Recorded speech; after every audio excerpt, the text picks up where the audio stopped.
நமச்சிவாய. அமாவாசைக்கு காக்கைக்கு சாப்பாடு வைக்கிறோம், அந்த பசுமாட்டுக்கு அகத்திக்கீரை வாங்கி கொடுக்குறோம். இதெல்லாம் எதுக்கு அப்படின்னா, இந்த அமாவாசை என்பது ஒரு பூரணமான நாள். அந்த நாள்ல பாத்தீங்கன்னா உங்க மனசுல பல சலனங்கள் இருந்தாலும் அது எல்லாத்தையும் அந்த சலனங்கள்லாம் இன்னைக்கு வேலை செய்யாது. ஏன்னா மனத்துடைய தொடர்புடையதுதான் சந்திரன் என்று சொல்லக்கூடிய கிரகம். இந்த சந்திரன் என்ற கிரகத்தின் ஒளி இந்த பூமியில முழுவதுமாக படாத நாள் தான் அமாவாசையா சொல்லப்படுது.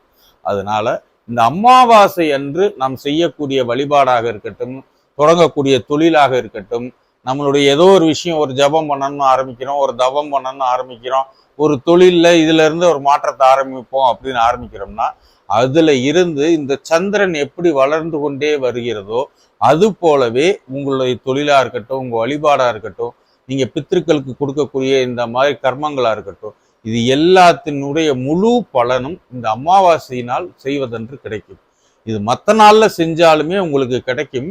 ஆனால் அமாவாசை என்று உங்கள் மனத்தினுடைய சலனங்கள் இல்லாம நீங்க செய்யறனால அது பூரணமா கிடைக்கும்.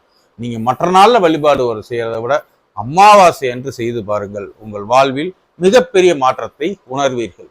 நீங்கள் இதை நமது யூடியூப் லிங்க்ல போய் பார்த்தீங்கன்னா இந்த அமாவாசையை பத்தி முழுமையா அந்த வீடியோல சொல்லியிருப்பேன். நீங்க அந்த யூடியூப் லிங்க்ல போய் பாருங்க. நமச்சிவாய்.